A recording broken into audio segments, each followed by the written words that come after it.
And now please welcome back to Steel City Con, Ryan Hurst.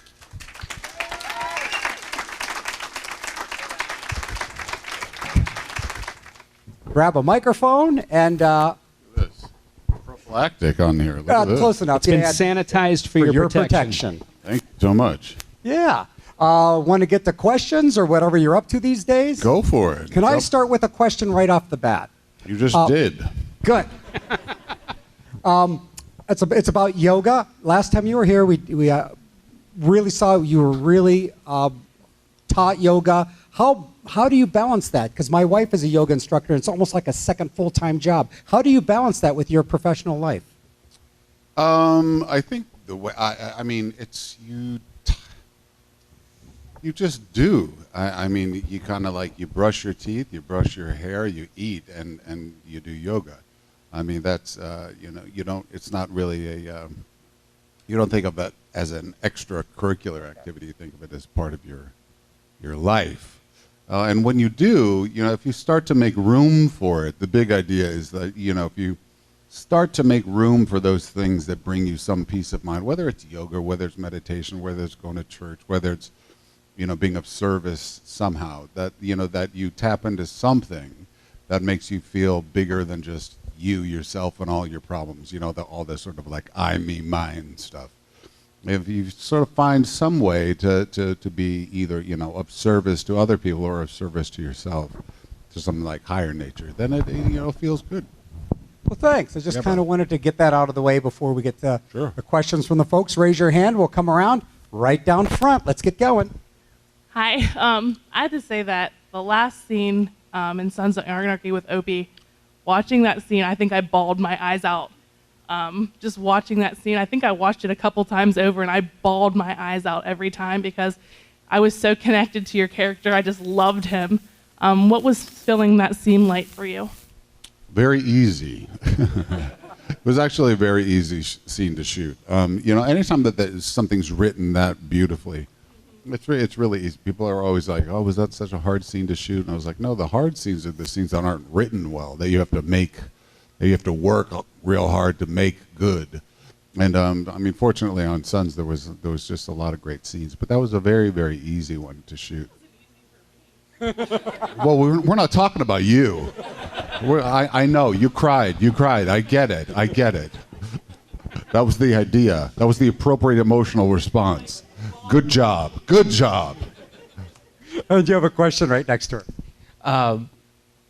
All the movies, you've done so many great movies in the Who's Who. I know. I'm a fantastic actor. And all the Who's Who between like Denzel, Mel Gibson, Tom Hanks, who has been your favorite and like cast to work with? They're all really different. You know what I mean? Tom Hanks is exactly like you would expect him to be. He's just this sweet, open-hearted, like, he's like the dad that you want. It's like he would call me up on the weekends and be like, "Hey, you want to go to a Dodger game?" I was like, "Yeah," and we would go and hang out. He was fantastic. Denzel is one of the smartest people that I've ever met. Like, I should have been a college professor. He is one of the most book-learned, like, astute human beings that I'd ever met.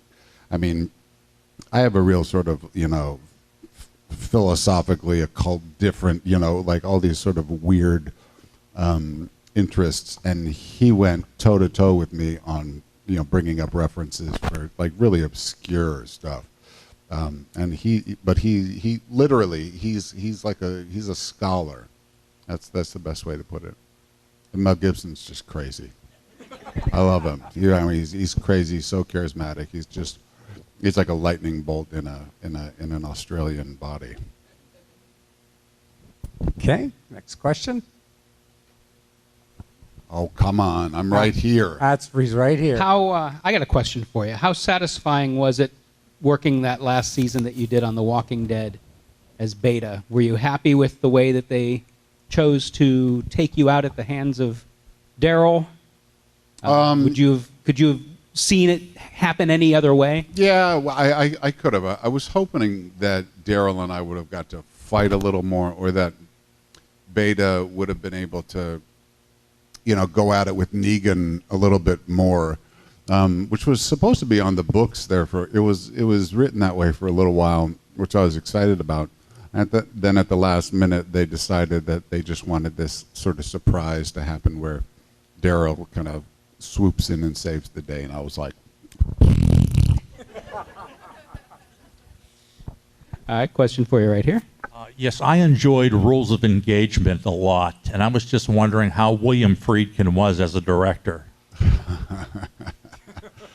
I think you know how, wow. Billy Friedkin, well, he is of the old school Hollywood cloth, as you would say. I mean, he did The French Connection. He's a fantastic director. He's a very hard-nosed dude. But then again, it's kind of necessary when you're dealing with Samuel L. Jackson and Ben Kingsley and Tommy Lee Jones. But yeah, he got the job done. That's the best I can say. And Got next a question right here. And there's one down there. Yeah, you've been in a handful of some really good military movies. What was some of the training you had to do or get preparing for some of those roles? Yeah, let me tell you about it. All right. So, I don't know, 10, 15 years ago, 20 years ago, they started this thing of like actors have to prepare for like 6 months before they do something. I'm over it. I'm getting old. I'm 45 already. I'm done. I've been to boot camp like 6 times. I've done the night infiltration course at Fort Benning 4 times. I know how to shoot a gun. I don't need to do this anymore. I remember there's a very famous old Hollywood story where Dustin Hoffman was making a movie called The Marathon Man, where he was supposed to have, and he was filming it opposite Laurence Olivier, and he was supposed to have like been awake for like 72 hours and on the run. So he stayed up for 72 hours, and and there was a scene, and he was running around the studio lot, trying to get himself in that headspace before shooting this scene. And of course, like this scene didn't come up, and lunch was coming, and then he had to like stay up and longer, and was running around the entire time. Meanwhile, then he shows up to the set, and Laurence Olivier is sitting there sipping his tea, and he goes, Dustin, darling, you can act tired. So as I get older, I appreciate that more and more. We have a question right over here on this side of the room. We just actually watched your last season of The Walking Dead. What's it like working with like so many extra people? Do you like get to know everybody, or is it just like constantly cycling new people every day? Yeah, well, being an actor is kind of like living the life of a gypsy. You kind of go from one job to the next to the next. But The Walking Dead was really sort of a beautiful experience, just because there was so many people there that had been working on that show for so long. It was really interesting to see. It really operated like a city or a town or a village. It really kind of mirrored the show a little bit. Was how proficient they were as like really as a community filming a show together. Because a lot of the time it's just kind of like you legitimately feel like you're a part of a carnival or a circus. You kind of like go here, go there, and then you go to your next project. But that the family atmosphere of making this long-running hit show was unique to that show. Yeah, and question right down here. Now, the Opie character, was it meant for you to grow your hair and your beard, or was it just something you wanted to do and just go with it? No, I have always sort of kept my hair and beard long. Early in my career, I would shave it or cut it, but I kind of don't do that anymore. I've kind of taken the Sam Elliott mustache stance, which is like you hire the mustache and he comes along with it. But yeah, is my agent called me and they said, hey, you want to get paid to learn to ride a motorcycle? And I said, yes.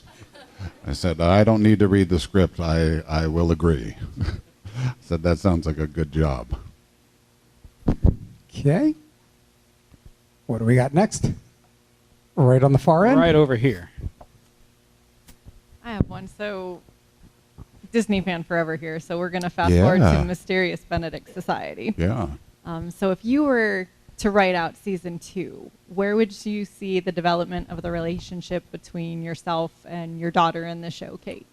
Well, I'm reading season 2 right now, so it's hard for me to speculate. But, you know, I think that Milligan, it's a really interesting emotional trajectory that he's kind of going to go on, which is, here's this dude who had like amnesia, was a blank slate. He had like no emotions, didn't know who he was, didn't know anything. And now all of a sudden he finds out that he is a single father of a tomboy who was in the circus and now is an adventurer.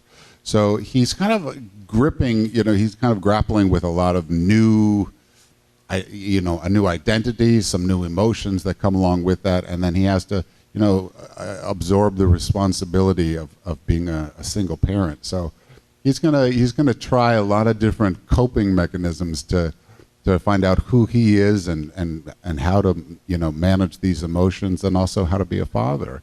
So it's a really fun emotional experience. Okay.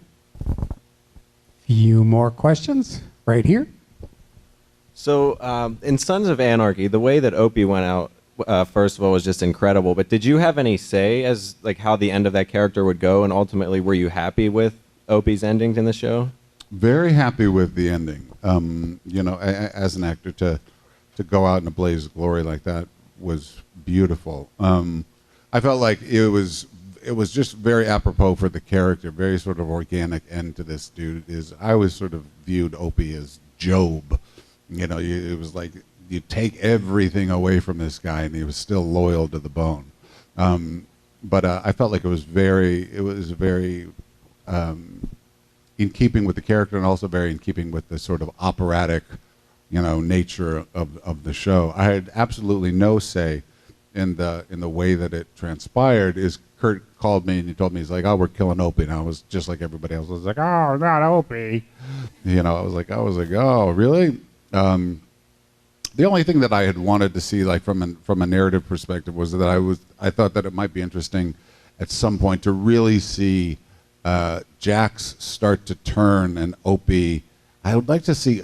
That was the only part that I pitched to him. I was just like, "You sure you don't want to see Opie and Jax become enemies, like straight up enemies? That would be kind of interesting to play with." And he was like, "No, we're going to kill him." I was like, "All right."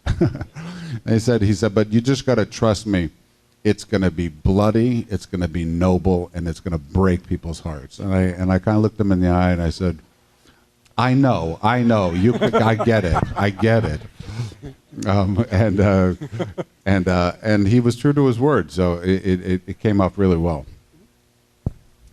As far as the different characters you've played, which is the closest one do you think is to your actual self? They're all bits of me. You know what I mean? That's one of the beautiful parts about being an artist and an actor is that you get to investigate parts of yourself. You know, like when you play a character, you kind of think, "Oh, this guy's nothing like me," and then you start to play him, and you go, "Oh, this is a little like me," and you go, "Oh, I've felt something like that," and it kind of forces you into the deeper parts of your brain, yourself, your soul, whatever, and you explore those parts, and the parts that are completely blind to you. That's where you get to be an artist, and you get to kind of like, invent something. And I come from the school of like, you know, Johnny Depp and sort of like Nicolas Cage, is that they have this very free-form way of creating a character, which is like, I remember hearing this interview once with Johnny Depp when he was talking about how he created characters. And it wasn't just like doing an impersonation of somebody. He would like listen to a song or a color or a painting, and he would kind of have this tapestry of influences that would help him bring a character to life. And I was just like, I fucking love that. I was like, that's great. Instead of just kind of like, I'm going to put on these glasses and talk like this, is that you found this really interesting way of kind of navigating a character that's, you know, just on a page. I mean, because that's what we're given at the end of the day, is just a bunch of words on a page, and you have to like bring it to life. So the less that you limit yourself in being able to find influences to inspire you, the better. Do you have any problems like leaving any characters behind? Yeah, sure. It's an interesting question, which is like, again, 20 years ago, television shows would go for 4 or 5 years and then you were done. That was the best case scenario. Now it's very traditional for shows to go 6, 7, 8, 9, 10 years, which for an actor, for like an artist, for some is kind of a new art form. You know what I mean? Which is that you have to, when you make a movie, you shoot for 3 months and then it's done. But like when you're going to play a character for 10 years, it becomes an interesting trajectory because you have got to make a lot of creative choices like real fast because they might play out for a long time. But then, yeah, sure, it's always kind of hard, once you've played something for a long time to kind of take it and put it up on the shelf. Or when something's really intense, how do you actually come down from that? Yeah, that part's really easy for me. I never take it home. If something's intense, you kind of leave it all on the field. See, I got a quick question. And there's a question down here once right. you're on your way.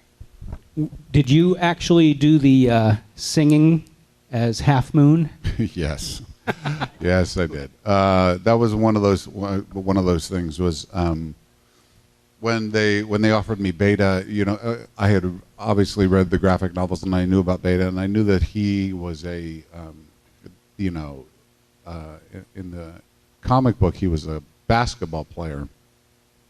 And it was just sort of revealed like in the very last moments and it was sort of played as a gag more than anything else. And I thought that there was some more room to be able to invent something. So it was just like one of these weird things. It was one day when I was meditating and it just sort of like dropped into my head and I was like, he should be a country singer.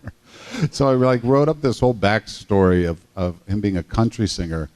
And I went in with the showrunner, Angela Kang, and I pitched it. And a lot of the times when actors, approach showrunners, they go, thank you very much. We'll do our job, you do yours. But she said, we love it. So they developed the whole thing out. And then, of course, it came back to bite me in the ass when they were like, you can sing, right? And I was like, why? I said, well, I can kind of sing. And they said, well, we need you to record these 2 songs in the next 2 days. And I was like, oh, man. So, yeah.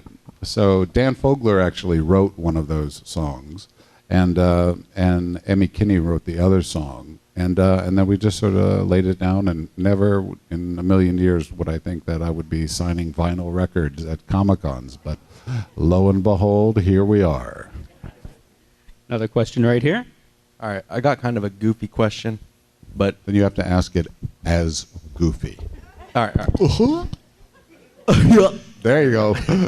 So on the set of The Walking Dead, once the cameras stopped rolling, how did it feel to see all those people in the zombie outfits with all that makeup on, I'll tell sipping you. on water bottles and trying to pick out the salad dressings? It's always fun. What's always fun is that they always sort of eat together and chill together. But I'll tell you one of the interesting things was, I'm a big dude. I'm a grown-up person. I don't get scared very easily. But I'll tell you, there was one scene where they had like 450 background artists, and they were all dressed up as walkers. And it's I believe it was the last episode that Beta's in, and where he's sort of hallucinating, and he's about to, go in and go after everybody, and he hallucinates that they all stop and turn to him and sort of say back to him this mantra that he put out there, which is like, we are the end of the world. This is the end of the world. And I'll tell you, when there's 400 zombies looking at you saying, this is the end of the world, I was like, yo, no acting required. This is weird, bro. This is weird. And there's a question right on this side of the room. Yeah. What's your favorite type of character to play? I like something it's kind of like a tapestry. One of my favorite characters that I've played was Chick from Bates Motel. They approached me for Chick, and they said, oh, look, we want you to play this guy. He's a biker, and then he dies at the end. And I was like, oh, kind of done that already. And so I turned it down, and then they came back again, and they said, well, what do you want to do? And I said, well, let me think about it. And then they came back again, and they said, and I told them, I said, you know, one of my favorite, because I'm a cinephile, and I said, you know, one of my favorite things about Alfred Hitchcock is that all of his characters, you feel, even the heroes, you feel ambiguous about. Is that his ability to navigate ambiguity was stellar. That's what made Alfred Hitchcock, is that you weren't always just kind of like rooting for his characters. You didn't know exactly how to feel. So I said, you know, I'd really like to play a character that you don't know whether to be scared of, to laugh at, to feel sorry for. You know, is that he really just makes you feel uneasy the entire time. And they went, okay, how do we do that? and I said, well, let me show you. And then they wrote up a few little things, and I designed his entire sort of like wardrobe and his whole sort of getup. And then I wrote a little bit of, I wrote a little monologue that was just sort of this gobbledygook, kind of like the way that chick thought, which was just so strange and sort of fluid. And I did it for them, and they went, oh, yeah. And they started to write towards that, of making him just this really odd bird. So those are the types of characters that I like, that have a real sort of tapestry of, that there's something for me to sink my teeth into, if that makes any sense. Question over here. What would you say the biggest difference is between voice acting and traditional, like the nuances of not, you know, having to be around people and you have to do time, you know, Well, the biggest difference is that one, you use your body and your voice, and the other, you use just the voice. No, I'm kidding. No, I mean, it's kind of like the old token saying, which is that, you know, with voice acting, you sort of have to amp the performance way up for it to translate to the audience. That if you just sort of play it like, you know, like you would a normal character, it just comes off as sort of bland and straight. But as even if you're doing, you know, a dramatic, you know, voice for something that's not like a cartoon, is that the performance has to go up about 50% just to be able to register what you're trying to convey to the audience. Got time for about 2 more questions. You're headed back to your table after this to sign, right? Yes. Photo op. Okay. All right, we got a question right here for you. Hi.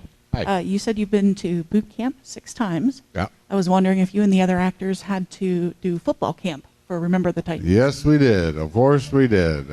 I remember when I first got Remember the Titans, I was like, oh, this is great. This is going to be fun. And I literally like hung up the phone, picked it right back up, and I went, are they doing 2-a-day practices? And they were like, yes, they are. And I was like, oh my God. I was like, I played football. I don't want to do this. I don't want to do this. Yeah, no, we did 4 weeks of 2-a-days to come together as a team. I was like, oh my God, this is terrible. I was like, acting is hard enough, and now you're going to make us practice football twice a day, get up at 4 o'clock in the morning, run, and then, I mean, it was weight training, the whole business. So yeah, we definitely did. Okay, we got a last question right over here on this side of the room. All right, hit me. Question for you, not a character. Yeah. There's usually a story behind the art. So what is the story? How many tattoos do you have? What are they? And what's the meaning behind them? I'm not going to tell you. I'm telling you all my secrets. What, are you kidding me? What, are you kidding me? No, I have some tattoos. Some of them I'll tell you about. Some of them I won't.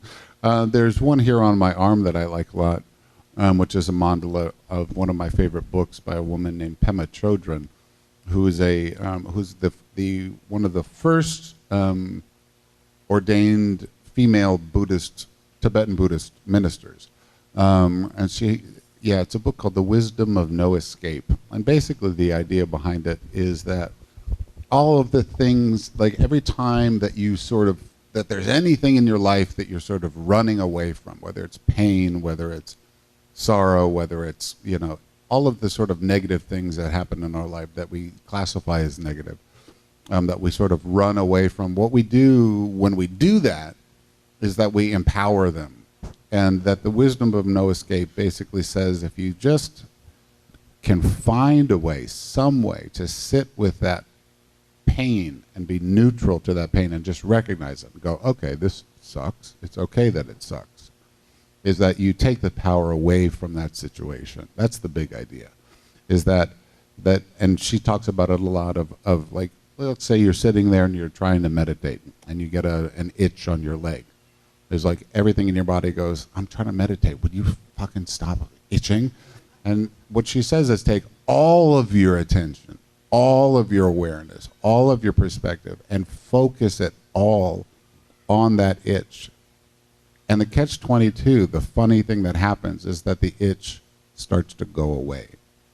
Is that you just sort of recognize it, identify it, go, itch, cool, go ahead, and it goes away. Is that it kind of teaches us that the things that we run away from, the things that we try to strive to like avoid, that we empower by trying to avoid them. And so that's one tattoo, and I ain't telling you about the rest. All right, I'll tell you one more. I got a Superman one. Next. Well, once again, it's always great Thank you, to have guys. you here. Ladies and gentlemen, the one, the Thank only you guys Ryan so much for Hurst. having me. Always a pleasure. Thank Thanks, you guys. so much. Keep it going. Hi, this is Michael Shanks, and you're watching Fandom Spotlight. Be sure to like, share, and subscribe. The fate of the universe may depend on it. And have fun and follow your fandom.